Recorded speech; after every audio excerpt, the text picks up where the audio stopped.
Voilà, Moïse Chabala, bienvenue. Merci Jean-David Kilolo et bonjour à tous ceux qui nous suivent partout dans le monde et à Paris où Télé 50 a lancé les hostilités depuis quelques jours. Voilà, à Paris, effectivement. Alors, qu'est-ce que vous avez prévu pour nous ce matin? Alors Jean-David Kilolo, vous savez, actuellement à l'Assemblée nationale, pour cette session des mars, elle est essentiellement axée sur les contrôles parlementaires et les députés sont en train d'entendre, comme on aime bien les dire, les ministres, les DG des établissements publics.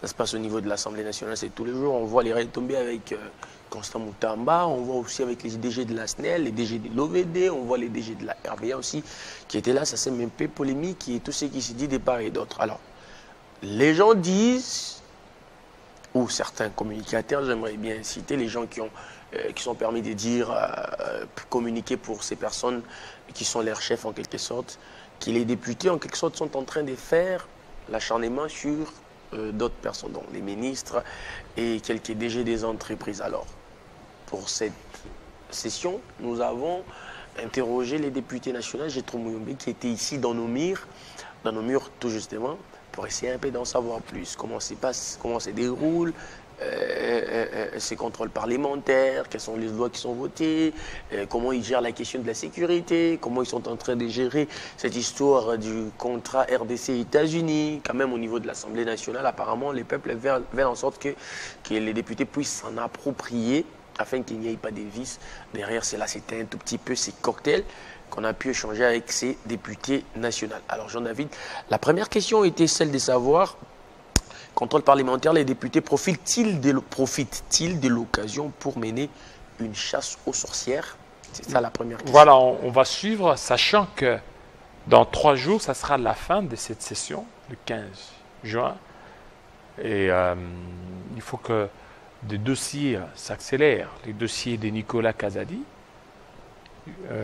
on a demandé, il y a les réquisitoires du ministère public qu'on attend.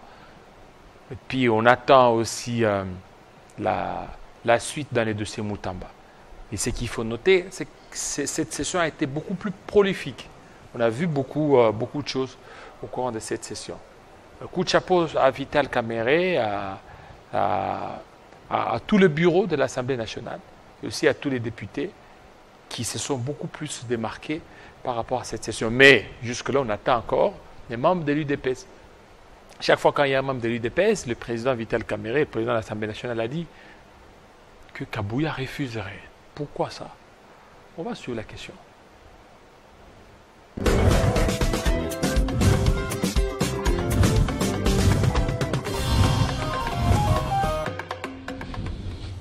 Je pense que là, vous parlez du contrôle parlementaire. Et c'est l'une des missions que la Constitution confère aux députés. Et comme on est en train de le dire aujourd'hui qu'il y a la chasse aux sorcières, et c'est la même chose qu'on dirait si les députés ne procédaient pas à ce contrôle parlementaire, on dirait aussi que les députés ne font rien. Donc il faut savoir comment tourne le monde. Moi je crois que c'est bien beau de le dire, mais il faut contextualiser cela. Est-ce que ce n'est pas un travail que les députés doivent faire, adresser une question orale à un ministre, à un directeur général, soit une interpellation? Moi je sais, je crois que nous le savons tous, que c'est la mission et c'est l'une de responsabilité que la Constitution confère aux députés nationaux. Alors, lorsqu'on procède à cela, lorsqu'on met cette activité ou cette responsabilité en marche, et encore on change et puis on commence à dire non, on est en train de s'attaquer, on est en train de faire...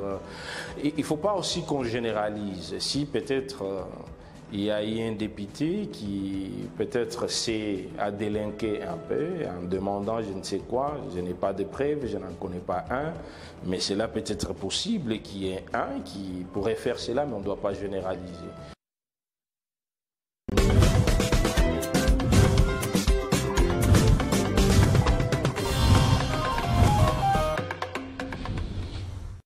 Dans tout secteur, quand il y a contrôle, c'est pour assurer le suivi, assurer la bonne marche des institutions. Parce que quelqu'un ne peut pas commencer à diriger comme ça sans qu'il y ait contrôle, sans qu'il y ait des comptes à rendre. Il faut qu'il y ait des comptes, que la personne sente que ce que je suis en train de faire, on va me demander des explications. Et la personne sera consciente de ce qu'elle fait. Mais fort malheureusement, si le contrôle est biaisé, si le contrôle est complaisant, les conséquences, vous le connaissez vous-même. Il y a des détournements parce que déjà, ils savent que on ne va pas me contrôler. Mais s'ils savent qu'ils seront contrôlés, ils seront auditionnés, on va leur poser des questions. Pourquoi il y a ça? Pourquoi il y a ça? Les gens vont certainement s'amender dans beaucoup de choses. Exactement, Jean-David Kilolo. On a suivi, on a vu même certains DG, par exemple le DG de l'OVD, comment il était en train d'expliquer. On lui a posé la question sur la ville de Kinshasa. Il a dit que non, nous on est en train de tout faire, mais c'est peut-être au niveau des X ou Y choses. On a assez des moyens, on n'a pas des moyens. C'est-à-dire, chacun est en train de se justifier à sa manière. Parce que vous ne pouvez pas être à la tête d'une institution 6 ans durant sans qu'il y ait contrôle. Même pas 2 ans, même pas 1 année. C'est trop quand même. Il faudrait qu'on puisse vous contrôler si dans ces domaines-là, rien ne marche. Et il a bien expliqué. Parce que on voit aujourd'hui les retombées. Les cas des Moutamba, il y a certains ministres, juste par la couleur politique, ils pensent qu'ils sont intouchables. Comme vous venez tout justement de le dire tout à l'heure, que Augustin Kabouya ne voudrait pas qu'on puisse interpeller les ministres ou les dirigeants de l'UDPS qui sont à la gestion de la Respublica. C'est très très difficile parce qu'il faudrait en retour qu'il y ait toujours une redevabilité. Jean-David Kilolo, vous êtes là, vous faites quoi? Qu'est-ce que vous avez fait de ces fonds? Qu'est-ce que vous avez fait avec Y chose? Non, ça se fait partout. Tout le jour, on entend détournement X, détournement Y, détournement X, détournement Y. Mais s'il n'y a pas le contrôle, alors, on en a fini aujourd'hui. On parlait du DG de la RSPC qui venait de sortir ici, il n'y a pas longtemps dans les réseaux. Après, on l'a vu au niveau de l'Assemblée nationale. Et la deuxième question, voilà, Jean-David, donc ça fait du bien, le fait que on parle de vous, on parle de quelque chose après à la fin, on vous auditionne, ça va un peu pareil. Alors, je lui ai posé la deuxième question. Je dis qu'on accuse les députés nationaux d'être laxistes sur aujourd'hui ce qui se passe au niveau du contrat de la RDC et les États-Unis. Pourquoi les députés ne s'en approprient pas jusqu'à maintenant de ces contrats? Voilà, on suit la question et puis on revient. Il y a un téléspectateur qui nous a écrit. Je vais essayer de lire. Je vais essayer de lire et puis on va aller. Alors, il dit, notre président doit comprendre que son gouvernement ne sera jamais en accord avec les dialogues, par crainte de devenir chaotique. Les plus puissants chercheront à développer un discours destiné à intimider le chef de l'État, qui en principe devrait demeurer en fonction jusqu'à l'installation d'une nouvelle élue. Les raisons évoquées pour éviter les dialogues ne sont rien d'autre que des boucs émissaires. De Kindu, c'était Kalumia, Pienne Stéphane. Voilà, on prend la deuxième question.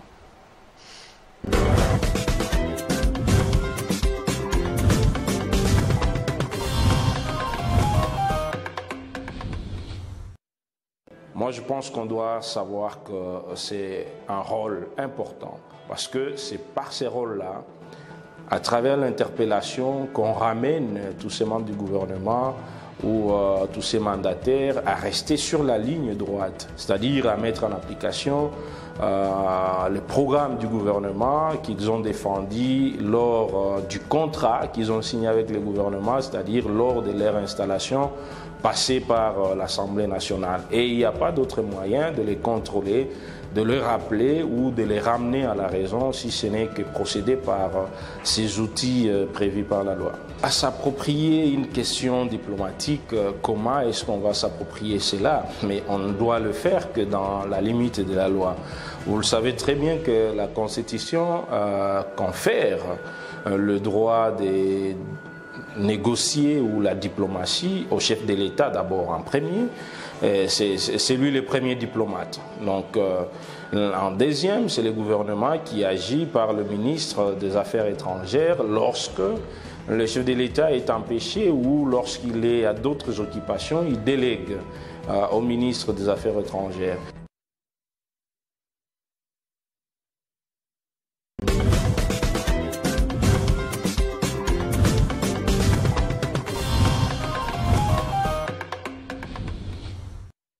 Voilà, et la troisième question. Voilà, Jean-David Kilolo, il a bien expliqué que d'abord, ce n'est pas aux députés de s'en approprier. Il y a les chefs d'État qui doivent gérer parce que la Constitution, je pense que c'est l'article 214, il avait corrigé à la fin, je pense qu'il l'avait peut-être coupé.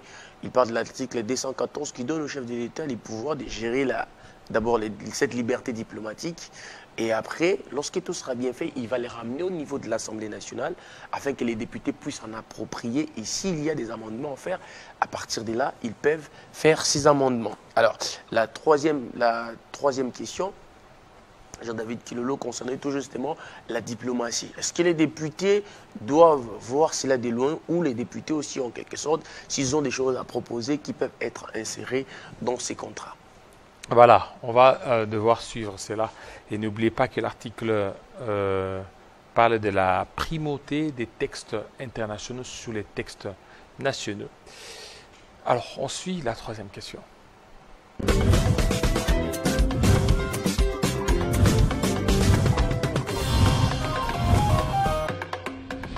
Et la Constitution est aussi claire en cela, je crois que c'est l'article 121, si je ne me trompe pas, non, je dois vérifier, 218, 219, quelque chose comme ça.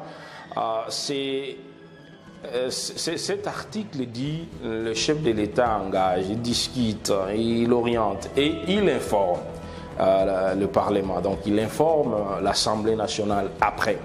Hein, donc l'Assemblée nationale doit attendre lorsque le chef de l'État, lorsque le gouvernement, parce que le chef de l'État n'est pas responsable devant la Chambre basse, mais c'est dans ce sens-là. Donc on ne peut pas, pendant que le président de la République qui a cette responsabilité est en train de poser des actes et qu'on vienne placer des bâtons dans la roue pour dire mais écoutez monsieur le président de la République, qu'est-ce que tu es en train de faire là-bas? On ne peut pas le faire de cette manière-là, on ne doit qu'attendre.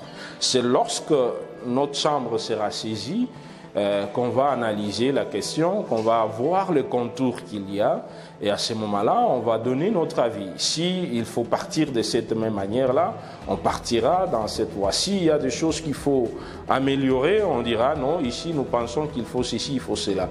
Alors, accuser déjà aujourd'hui l'Assemblée nationale ou les députés que nous sommes, que nous ne faisons rien, moi je pense que celui qui accuse n'a peut-être pas vérifié la loi et la procédure telle qu'elle doit se passer.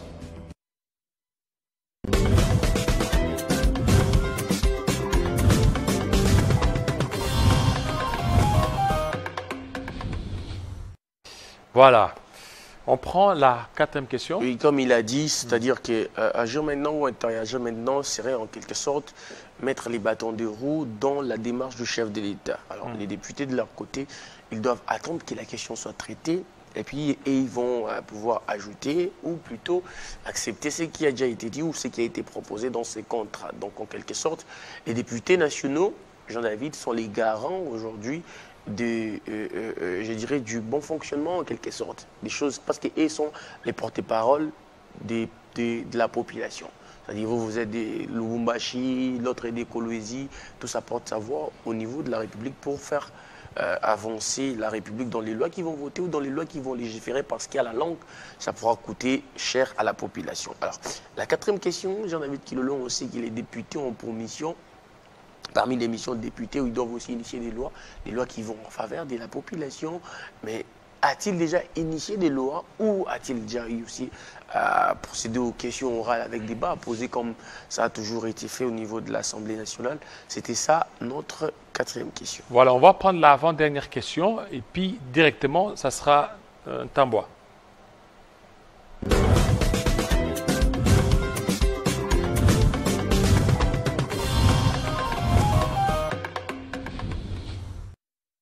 D'abord, il faut dire que nous n'avons qu'une année et demie depuis que nous avions commencé. Moi, je pense que la bonne façon de faire des choses, ce n'est pas de courir très vite, mais il faut partir à point. Il y a plusieurs manières de travailler et il y a plusieurs manières de faire entendre ou de chercher à résoudre les questions que connaît la population congolaise en général et en particulier mes électeurs de la ville de Lubumbashi. Alors, dans ces cadres-là, il faut parler d'abord de vacances parlementaires lorsque nous revenons lorsque nous partons en vacances, nous prenons notre temps pour échanger avec nos électeurs et en revenant des vacances, on met tout ce qu'on a eu comme problème dans un document qui est déposé comme rapport de vacances parlementaires et c'est exploité.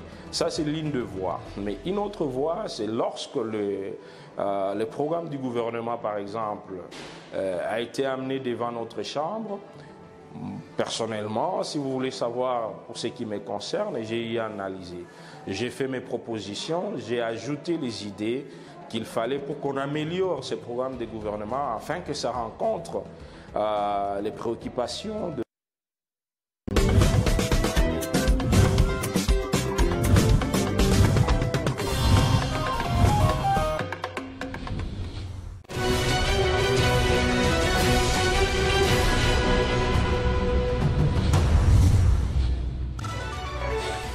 Décès mardi d'un étudiant de l'université de Kinshasa après avoir été percuté par une Jeep dans l'enceinte du campus. Selon les explications des proches de la victime, Samuel Mbadou était dans la faculté de pétrole, gaz et énergie renouvelable, département de production et exploitation. L'incident soulève des questions sur la sécurité routière au sein de l'université. De nombreux étudiants expriment leur colère face à l'absence de mesures de protection pour les piétons sur le campus. Grogne de conducteurs de poids lourds, l'exécutif provincial de Kinshasa vient de réaménager les horaires de circulation des véhicules de 20 tonnes ou plus. Ces camions ne pourront circuler dans la ville que de 10h à 15h et de 22h à 5h. Le stationnement de ces derniers sur la voie publique reste strictement interdit. Gestion des inondations à Kinshasa, au sud Kivu et au Tanganyika. La cellule permanente d'alerte et d'urgence a brisé son silence en refutant le supposé détournement de fonds destinés aux sinistrés. Aucune indemnisation directe n'a encore été effectuée à ce jour, a-t-elle mentionné dans un communiqué daté d'un mercredi. En dehors de nos frontières, 49 morts, c'est le bilan provisoire des inondations qui frappent l'Afrique du Sud après des intempéries hivernales dans la région du Cap oriental autour de la ville de Mtata. Des fortes chutes de neige, des pluies torrentielles et des vents glaciaux ont touché plusieurs zones de cette province. Selon les gouvernements, plusieurs centaines de personnes ont été déplacées. Législative au Burundi, le parti au pouvoir, le CNDD-FDD, est sorti grand vainqueur avec plus de 96% des voix. Ses concurrents crient à la fraude et dénoncent un scrutin truqué. Ces résultats ont été rendus publics hier mercredi par la commission électorale burundaise. Merci pour votre fidélité, mesdames et messieurs, ne quittez pas. Vous restez avec nous, l'actualité vous revient dans moins d'une heure. Retrouvez toute l'actualité en continu sur www.tele50.cd.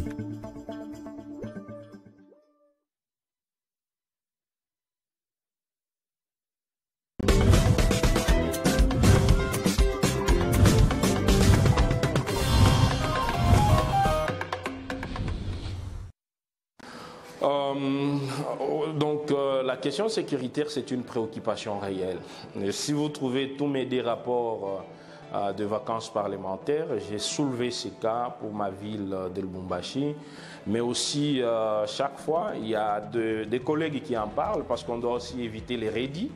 Mais j'espère qu'avec la loi sur la programmation de la police, que nous allons voter avant de partir en vacances parlementaires, ça pourra apporter ou soulager tant soit peu cette question avec le vice-premier ministre qui est en train aussi de travailler dans ce sens-là. Il est vrai que c'est une question préoccupante, c'est une question connue par tout le monde et nous n'avions cessé d'interpeller le gouvernement par rapport à cela, mais il faut seulement qu'on sache que tout ne change pas comme un bouton.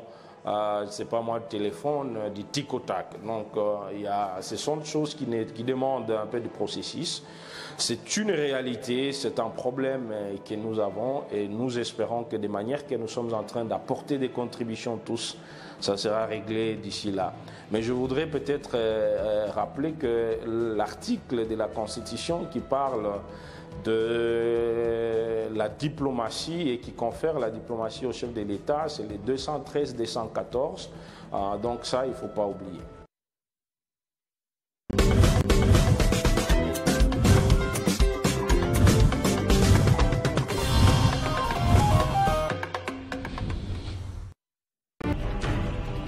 Télé 50, nous sommes une chaîne d'information panafricaine émettant depuis la République démocratique du Congo et nous sommes le premier dans ce pays grâce à notre savoir-faire et à l'exigence du goût.